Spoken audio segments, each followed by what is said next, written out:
Thank you, everyone, for joining us for this first panel of the security track today. I'm Beck Rumble, Rust Foundation. I'm going to be moderating. And I am very, very lucky to have three wonderful panelists. Omkar with an H. Omkar. From OpenSSF. Stephen Augustus from Cisco, and Victoria Ontiveros from CISA. Thank you very much for joining us. We have a few questions, but if anyone has any really burning questions as well, throw your hand up, we can come to you. So this panel is on the future of open source security. So we're looking into our crystal balls here, but first of all, can one of you maybe let us know where we are right now before we head off into the future? Thanks, man. Firstly, plug OpenSSF meetup tomorrow. See Chook over there if you'd like an invite.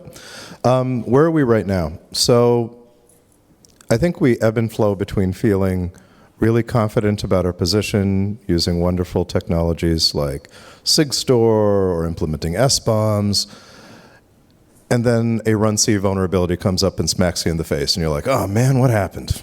So I think we're still maturing, and I think the evolution that we're on, it's not that we haven't done things correctly, but we also we weren't considering the overall cost of ownership. What I mean by that is, much like when enterprises started using open source more prevalently, they were like, oh, look, free code. That's going to cut down on my development time. That's going to cut down on my maintenance. But there's an evergreening part of that as well. You can't just simply use code and expect that it will stay there and secure forever.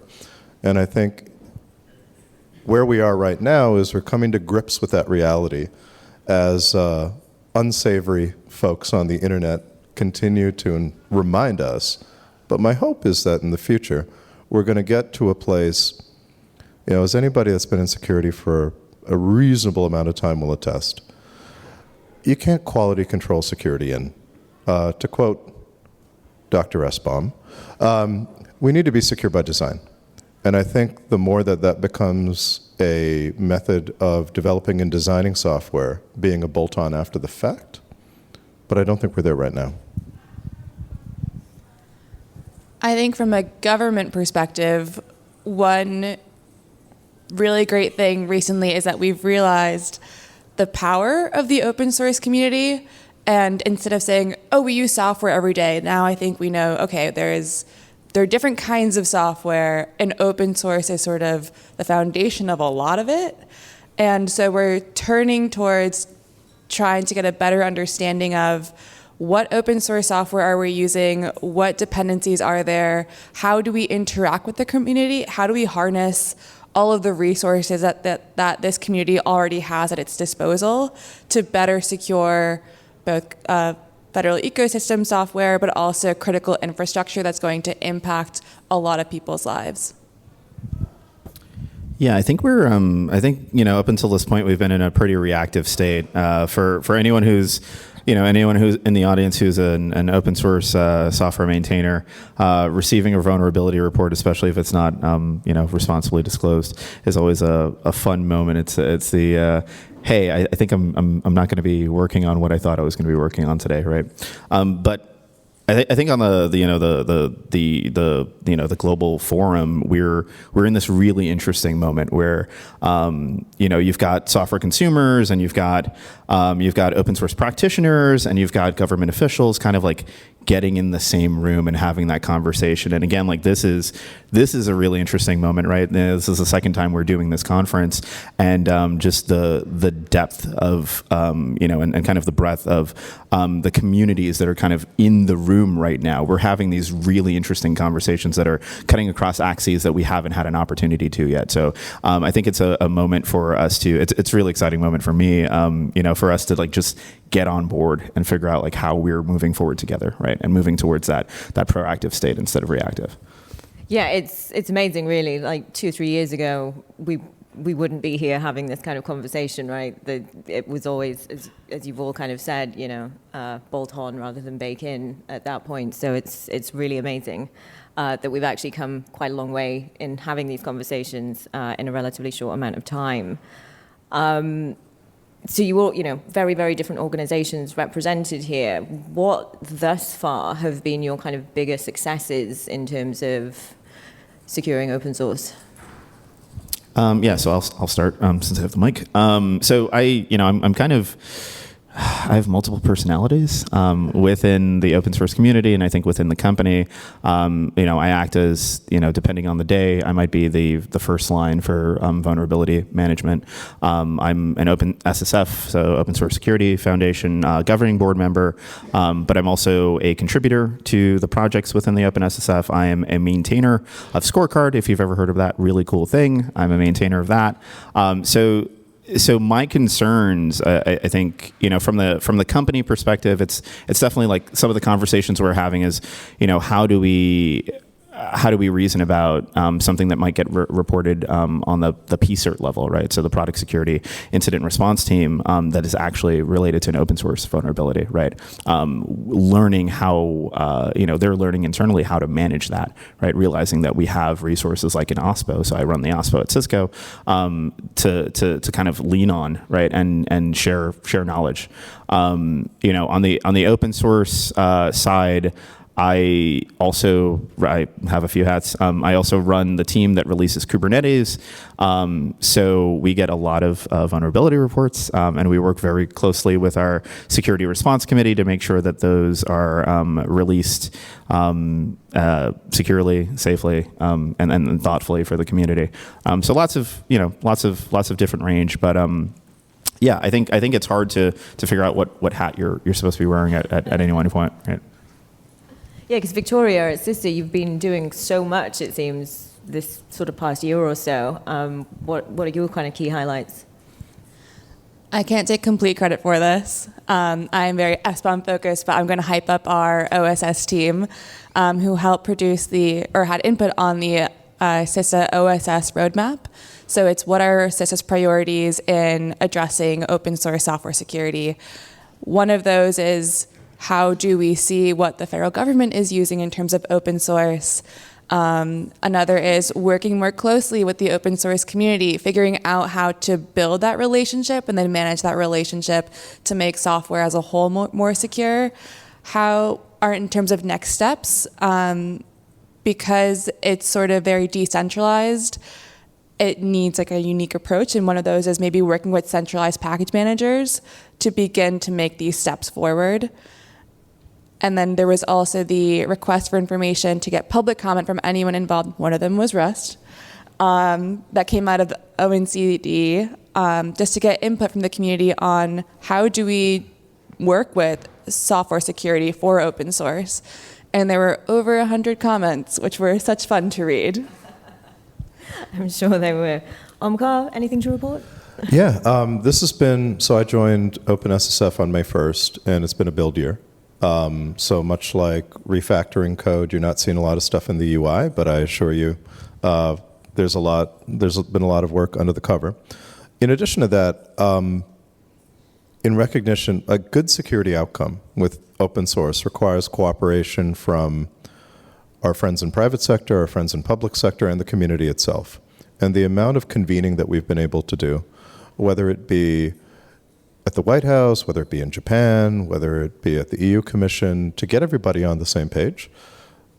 We're not all at the same place, but there's a willingness to understand, and I think that's important. Conversely, I think when we get into scenarios where you have, maybe 2 out of 3 members of that trifecta kind of sitting arms crossed at the end of the table saying, well, you come meet me here, you come meet me there, that's not really productive. And maybe to throw some spicy into the mix, we saw how that played out with CRA. I don't want that to happen again. I don't think that was a good outcome for anybody. And I think if we, let's put aside nationalism, let's put aside political opinions, let's put aside all that stuff and just think about technical correctness.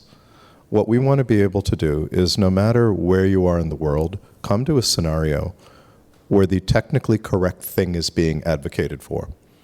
Then if you want to put it through a parliament with lords and baronesses and all that stuff, or if you want to put it through Senate or whatever the appropriate function is, do as you may.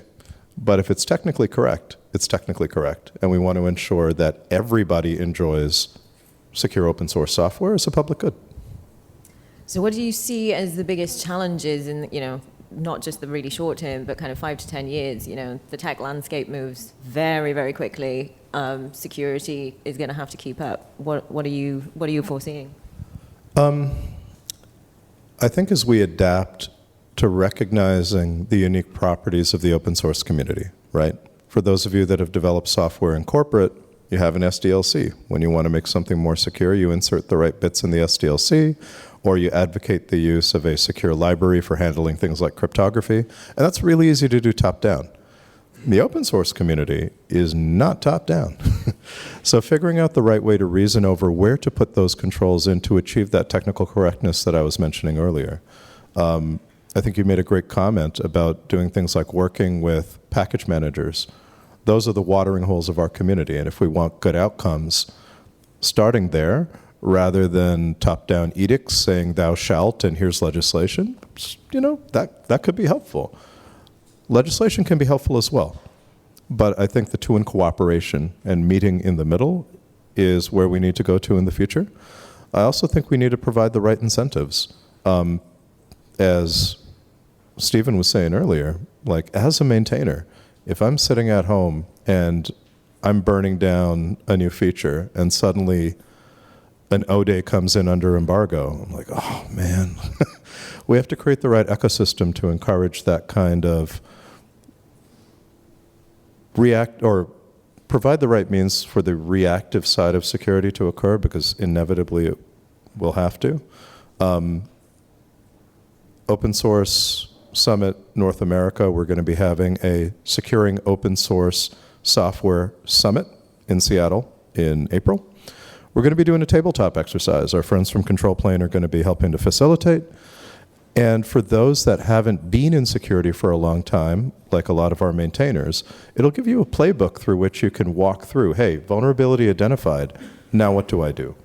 So everyone's not running around in a panic. Great. I mean, Victoria, there's such pace of change with open source and, security kind of lagging behind sometimes. Obviously, as a kind of government bureaucracy, you work necessarily quite differently to how open source kind of works. What are those kind of challenges and others that you kind of foresee? I think, so open source moves very fast, and government is not known for moving so fast. To sort of to address that, I think we really have to prioritize what we are going to focus on securing first, and that's going to be critical infrastructure. So water treatment plants probably, I'm assuming, use open source in some way or have open source dependencies. We don't want water treatment plants to be vulnerable because that affects everyone's health. And so we're going to have to prioritize how do we work with this critical infrastructure industry, various vendors, and make sure that they know that they have open source dependencies and they know how to respond to them and manage those risks. And a lot of that is going to be continuing this push for software and supply chain transparency. One of those ways is SBOM, so that we have a more secure supply chain everywhere. But we can all assume open source is going to continue to develop very quickly, so we're going to have to work down our priority list. Yeah, so I think there's definitely an undertone of and I think one of the most important factors here is education, right? There are a lot of people who approach, consume, maintain open source software, software in general, that are not really read up on secure development practices, right? And I think security is also an onion. There's the whole defense in depth thing. I like it. Where I think it's really important to get reasonably competent at your domain, right?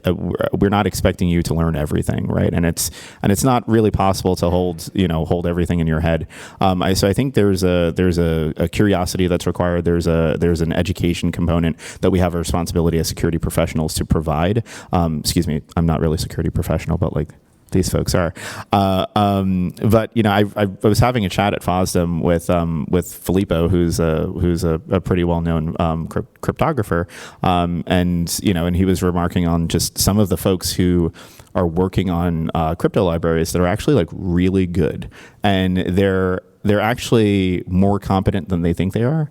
And there are some people who are working on security that are more confident than they should be, right? So there's this kind of like inverse relationship of like, so you've got this opportunity to see very dangerous things happening in core libraries, and some people who may not have the confidence to be as confident as they are competent, right? If that makes sense. So I think there's definitely an education scheme that needs to happen across the board, not just from the maintainership level, but also the how do we develop secure software, period.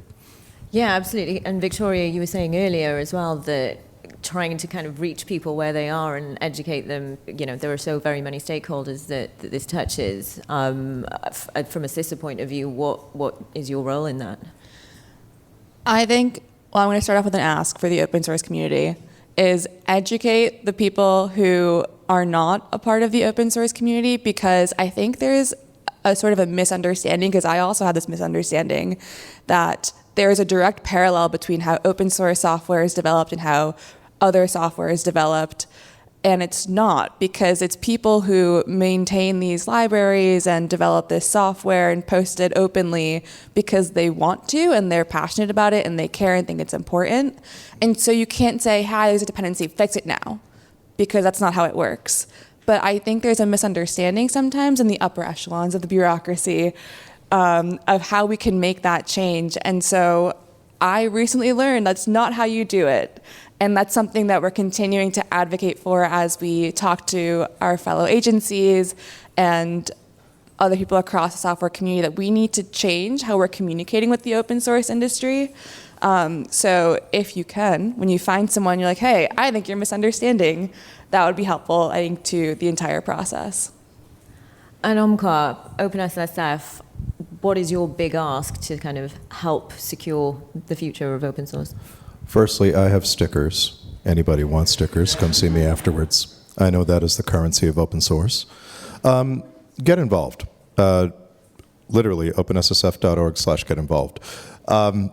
Also, we were talking about cryptographic libraries. I see some of my friends from the Post-Quantum Crypto Alliance back there. So crypto is, want to raise your hands, guys? There you go. Yay! Just announced it yesterday. My standard byline as a guy that teaches a graduate course in applied cryptography is, crypto's easy, but crypto's hard. Don't roll your own crypto. If you want to check out good, strong post-quantum crypto, check out their project, pqca.org. My request, this is truly a community effort. And if one of our maintainers or one of our projects does really well, it doesn't make a difference. Like, we all have to do really well. We all have to ensure that we're being thoughtful about the dependencies that we take. Shout out scorecard. We have to be really thoughtful about the way we write code, about whether you are adopting a well-known cryptographic library or writing one yourself. I know we're all engineers, not invented here, want to build it yourself. But there's also an advantage to standing on the shoulders of giants and being able to use well-proven libraries rather than building everything yourself.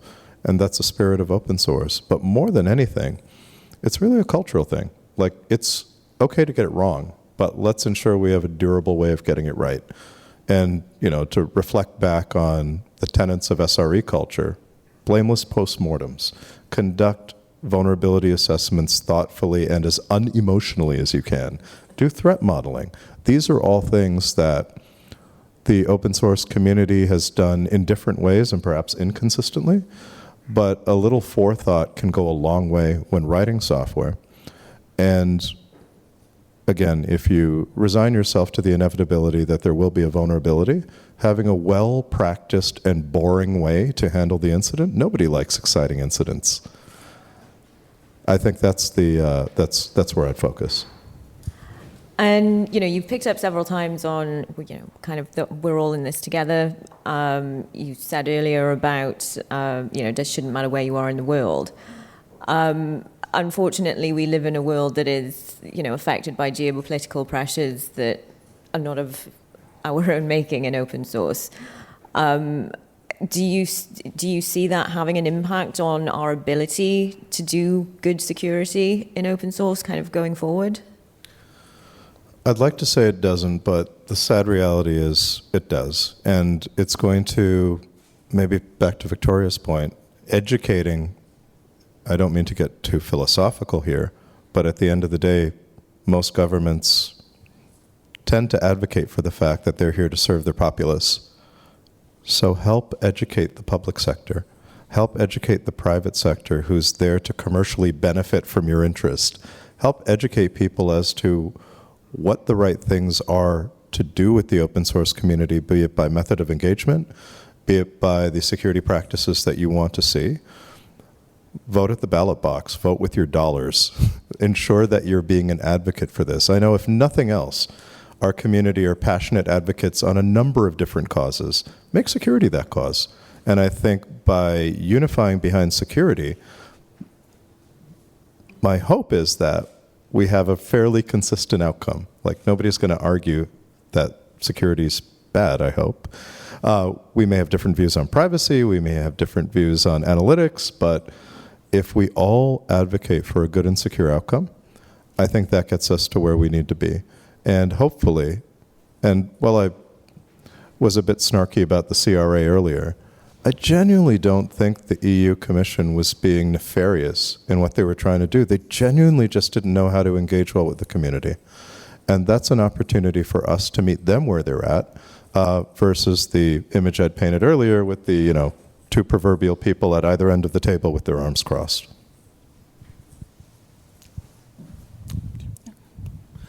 So yeah, I think it's important to also start locally. Outside of security as a problem domain, open source is a problem domain. I think working in the public sector is a problem domain.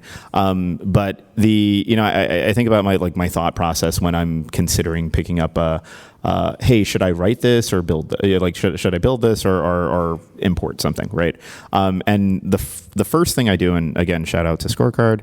The first thing I do is I check the dependencies. I check how recently something, how recently the library was released. If there seem to be active maintainers, how's the documentation? Do I know what the release process is? Do I know how to get in contact with the maintainers? Is there like a security response policy, et cetera, et cetera? And these are some of the things I'm checking in the repo before I even get started. So in terms of acting locally, something that you can do as an open source maintainer is just write stuff down, right? Every time, what? Documentation? That's crazy. But every time I evaluate a repo for fit, if it has poor documentation and all of the other things that I mentioned are kind of lacking, I'm moving on, right? That may be making the argument for me to write it myself or figure out another option. So start locally, actually build up a corpus of work that people, when they're reflecting on whether or not this is a good dependency to pick up, whether or not this library should be important to me, you're giving them the information that they need, right? And every time someone learns from the documentation that you put down, you're actually building the case where you don't have to do the one-to-one conversation about should this work? Does this work for everyone, right? So effectively, you're building a community that you may not be in active control of, right? Which is a good thing, right? And eventually it starts hitting those external forces, the security problem domain, the public sector, et cetera, et cetera. Yeah, I want to echo that point.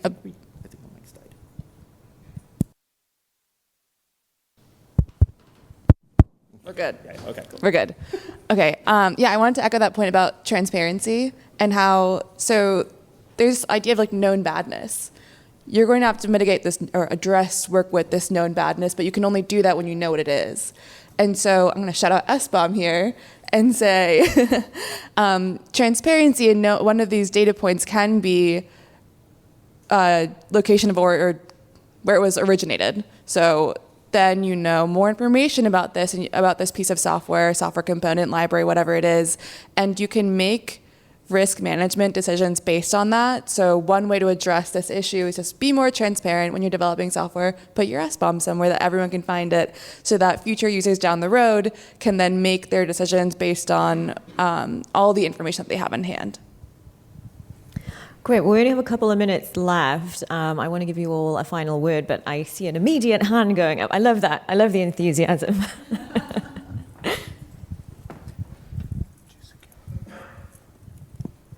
Hi, thank you. I just wanted to ask if there is somehow a lack of ownership in terms of software, both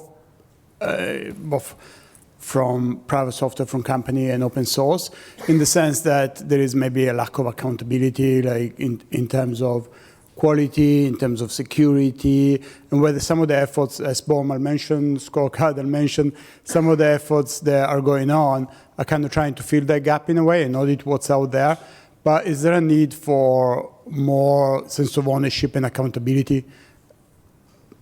And can that be generalized? Because it'd be good everywhere. And I agree the legislation in a single nation is not going to change much. Yeah, so I think, and I actually mentioned it in a talk yesterday. We speak a lot about, and like it's like nails on a chalkboard when I hear it, but like shifting left, right? And we talk about like shifting left, right? And from the, I think, from as a recovering production engineer, SRE, I think about the areas of concern, and the more you shift left, the more you decide that is something that I'm okay with someone else taking care of, right? So I think the sense of ownership really starts with you. What risk, and we talk about like security and convenience, inverse relationship. How convenient do I want this to be? How secure do I want this to be, right? How much risk am I willing to accumulate myself? How much risk am I willing to let someone else manage? So when you're having this conversation, like, you should be accountable to yourself and to the software that you're deploying, software that you're consuming. You need to decide. I don't think there is a simple framework to say, this is how much risk is good, or this is how much accountability I should have, and this is how much accountability the open source community or the the software service, SaaS, whatever, that I'm going to be consuming should have, right? So that's really a personal and a company team decision. Yeah, I like the way Stephen framed it. What I'd add is, if you think about risk as being this continuum, right? You have inherent risk, which is just the risk of doing whatever it is you're doing. You have a set of controls that mitigate that risk and bring it down to hopefully an acceptable level. But you have to make that decision for yourself, as Stephen mentioned. I heard a great analogy when we were in Brussels last week, which is open source software. I think it was actually from Ava. Open source software is like water, right? It's a public good. It's there. But you have to take the accountability for how you're going to ensure that it's good to consume. If you are taking it yourself, maybe there's a quick test that you do. If you're bottling it and packaging it for millions of people, you may want to have a higher degree of certainty rather than legislating Mother Nature to make it more secure. So I think that's the way we need to look at open source. But at the end of the day, yeah, security is an aspect of quality. And holding somebody else accountable for the quality of something you're happily consuming for free, that doesn't sound right. Open source is Mother Nature. Who knew? Amazing. We are out of time. I'm so sorry. I'm sure our lovely panelists will be more than happy to... Did I mention I have stickers? I'm sure they will be able to continue the conversation into the coffee break. I will give you 20 seconds each to summarize or make an ask or whatever you'd like to do to close. Open source is a public good. Come help us make it more secure by helping out at the OpenSSF, openssf.org/get involved. Come to our meetup tomorrow night. It's important that everyone understand that this is going to be a relationship between the open source community and the federal government and other companies, and it's on the, I think, responsibility for both parties to make an effort to build a good relationship and have that communication flowing both ways. Yeah, again, shameless plug. If you're not using Scorecard or All-Star right now, if you want to make repos good, you should really check those out. But I think, in terms of the future, it really is your responsibility, right? You have to take control of how you're consuming software. Amazing. Thank you so much, all of you. I think it's been a really interesting panel. I'm sorry it was only 30 minutes, because I bet we could have had another 30 just taking questions. But yeah, please join me in thanking the panel.